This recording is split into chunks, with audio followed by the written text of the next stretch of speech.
Hey guys, and welcome back to the Laura Battles Show. I'm your host, Laura Battles, and this week we're going to talk a little bit about how moms can better take care of themselves so that their families are well taken care of, because you can't have a healthy home without a healthy mom. But before we dive into that, I just want to remind everybody to go out and like and subscribe to this podcast. Give it a 5-star rating if you think we deserve it. And comment below if there's anything you want me to speak about or research and talk about, and I will try to get that done. Also, don't forget to go out and like and subscribe to the Hungry for Wisdom podcast network that I am a part of. Good gracious. Those are 4 other podcasts that are just wonderful. They give you lots of information, and I would recommend listening to any of them. So on that note, let's dive into this. Moms, a lot of us who are listening are homeschool moms. We are doing all the things. You're running your kids around everywhere. And if you're not, then apparently I'm the only one. So I homeschool. I help my husband with his businesses. I help take care of the house. I do a lot of the outside chores, and it's just busy. And I also run the resource center, and I can easily not take care of myself, which then would become where my husband says, if I'm not around, he can't homeschool to the degree that we can homeschool. I can homeschool because he's out working. So he's always like, take care of yourself because we need you at home. You have a very important role at home. So first thing, moms, make sure you take care of yourselves because you have a very important role.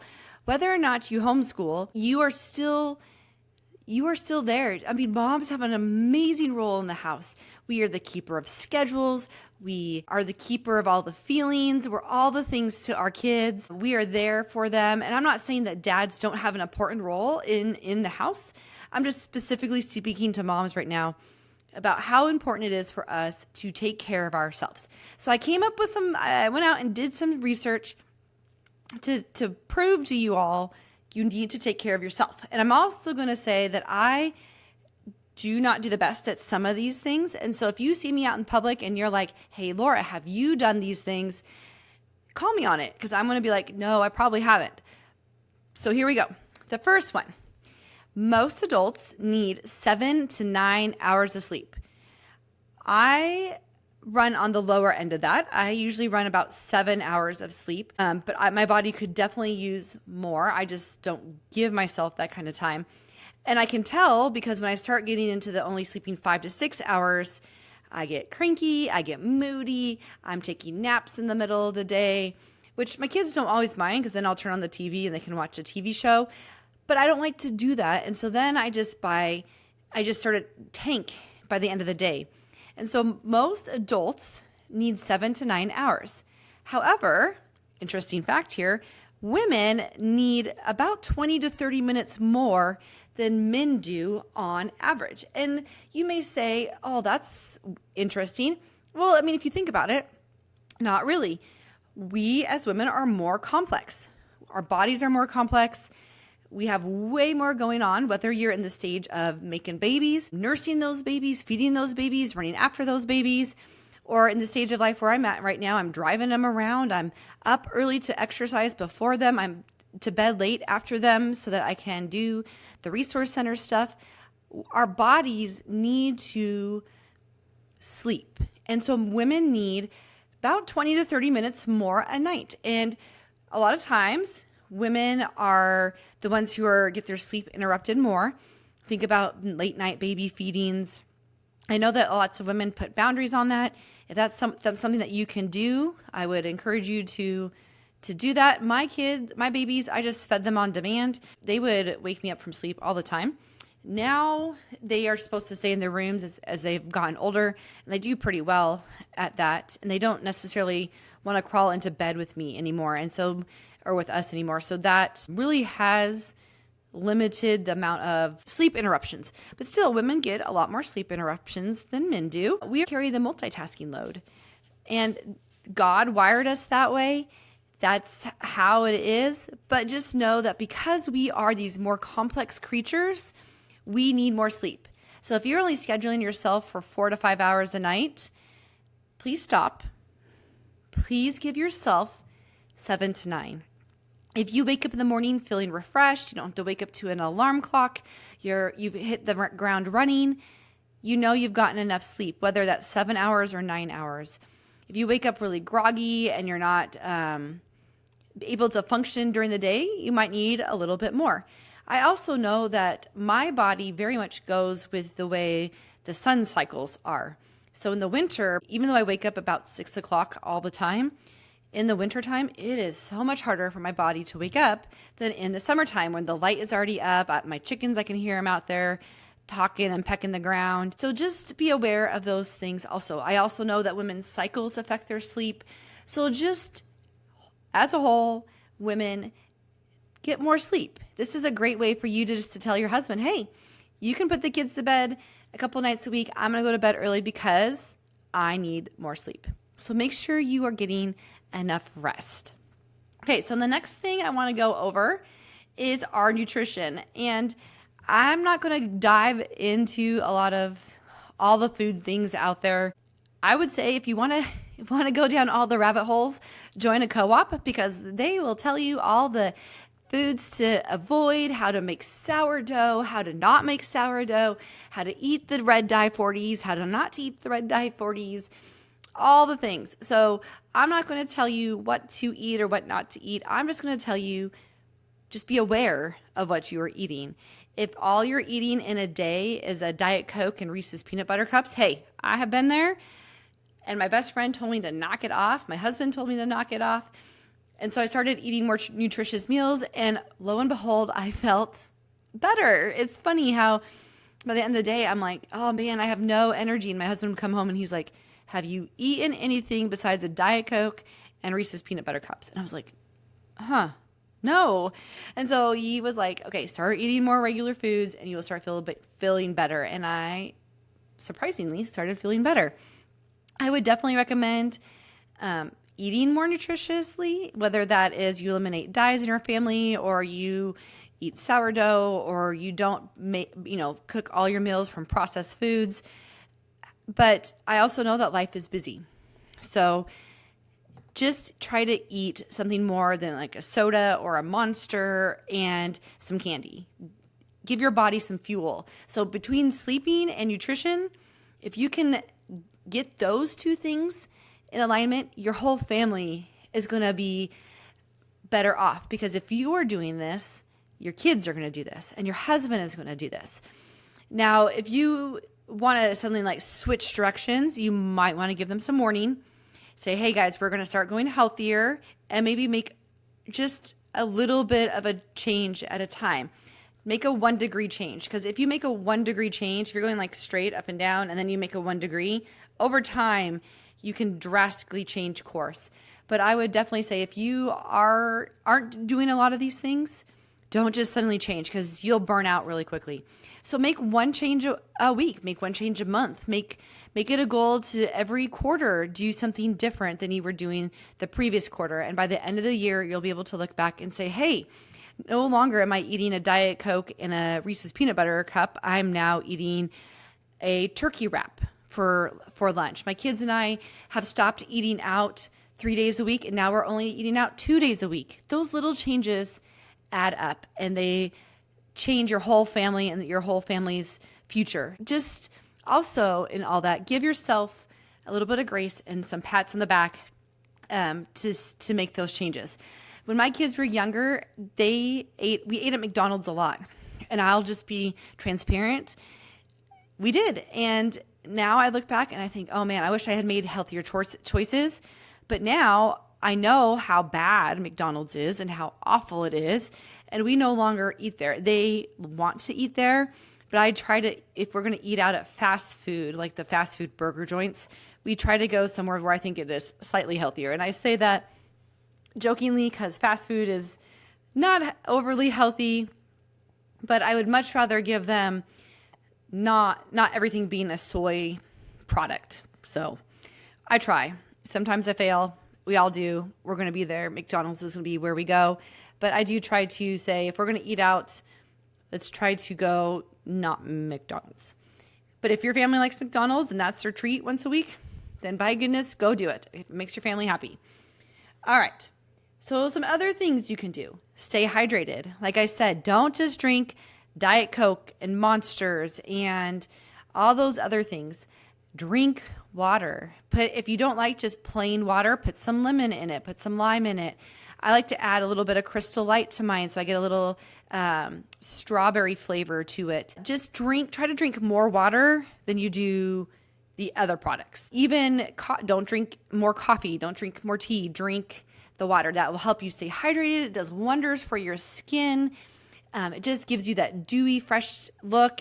It helps with your hair and your nails. So do that. If you like to drink milk, if you can tolerate milk, drink a little bit of that. That's good for you. I'm not going to get into the debate of whether you should drink raw or whole or pasteurized or non. I don't care. But just drink those healthier products than always just drinking a Diet Coke or like a Monster energy drink. And then do some movement. If you're telling your kids, like I do all the time, to go outside with them and walk around. Go on a loop. Every morning I wake up with my dog and we go and walk about a mile and a half, depending on how much time we have, just to get our body up and moving once a day. And my dog expects the walk now. My kids know I'm going to go out walking in the morning. It just gets my body moving. My kids like to do karate. We're a karate family. I think I've spoken about that before. And I join them also with karate. I'm a black belt. And a couple times a week, I'll go into class and learn how to throw people around and how to defend myself. But I've seen my kids blossom in karate class and be more confident. So just get your body moving. So to recap so far, get enough sleep, eat nutritious, drink lots of water and milk and those natural products, and then to get your body up and moving. Those 4 things right there, if you change one little thing in each of those categories once a quarter, once a month, I would not recommend doing more than like one a week. Those are huge changes, and they're going to help your family overall get healthier, be more restored. You're going to see a huge difference around your table for homeschool. If you don't homeschool and you send your kids to public school, when you come home, you'll see a huge difference at home too, when they're eating more natural foods, they're exercising, they're being outside, you're hanging out together as a family, and you're making it more of a family focused type of event. You know, if you go and say, we're just going to do this and this is what we're going to do, you might get a lot of revolting from your kids and husband. But if you say, guys, we're going to change because we as a family need to change, and let's all get on board and let's brainstorm ideas of what to do and how to change, you'll get some more buy-in. And your kids may be like, well, I want to go bike riding once a week. Perfect. Go bike riding. Maybe they want to rollerblade. You can go, right now it's getting cold outside, so you can go ice skating at the ice skating rinks. They start having family times for the ice skating. You can go down and walk at the river and see the leaves change and the geese flying away. There's all sorts of just wonderful places you can go and do and explore things during this fall season that would really get your family reconnecting, restoring, and just grouping before you get into the busy holiday season. All right. So why is this important for moms? I've said this.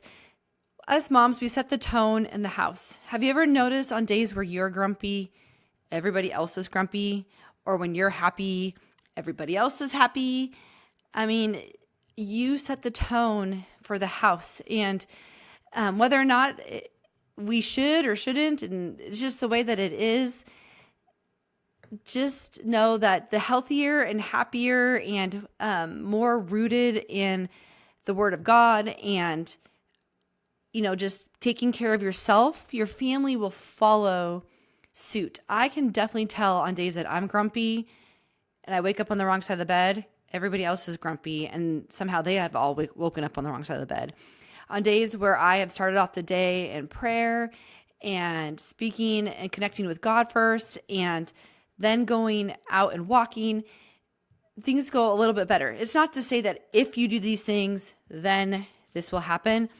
But if I do those things first and everybody else still wakes up on the wrong side of the bed, I'm able to handle those things better. And so that's sort of where it starts. If your kids can see you handling their unregulated emotions, it's just that much better around the house instead of everybody freaking out and running around and screaming and yelling and all those things. If mom can stay just calm and the storm is going on around her, the house just feels more at peace. And so you can do that again by taking more time to sleep, eating better, drinking better, and then just going out and moving your body. If your whole family wakes up cranky and you guys are homeschooling, you know what? Go out and go on a walk. Go out and make them run. Go out and do some skips and jumps and have them walk the dog or a roller skate around and just make it it's a fun time.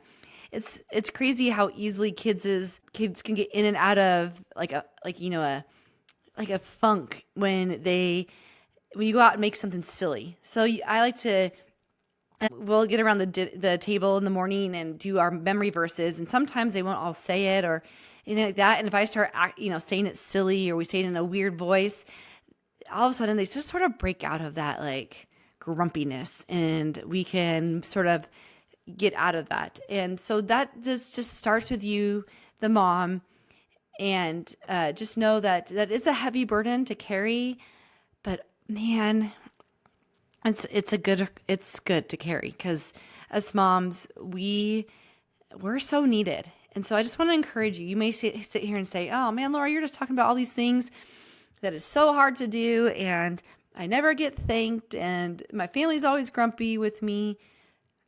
I understand. I am there a lot of times, and those are conversations we have in my house. Why is no one thanking me? I cooked breakfast, lunch, and dinner, and I haven't heard thank you all day. But just know that down the road, they're going to look back and they will say thank you. And even if they don't, just know that you are doing it unto the Lord, and He will thank you in heaven for being a faithful servant to Him, for faithfully serving your family and doing what He has called you to do. And that just leads me to the last thing. Make sure you do enough praying, Bible reading, connecting with God so that you are firmly rooted in His Word. And if you have the time, get into a Bible study with other women, get into a co-op that is grounded in the Word. Do anything that just reconnects you to God, because He is the source of peace. He is your source of joy. He is the capital T truth. And so I just encourage that and would just say, if you want to help restore your family, that's the best way to do it, is to reconnect with God and make sure that you are rooted in Him and His Word. All right, guys, that's all I wanted to talk about this week. I am so thankful that you guys are tuning in and listening in. Again, go out and like and subscribe to this channel, and I will be back in probably 2 weeks to talk a little bit more about other ways you can restore your family. Until then, guys, have a great week and weekend.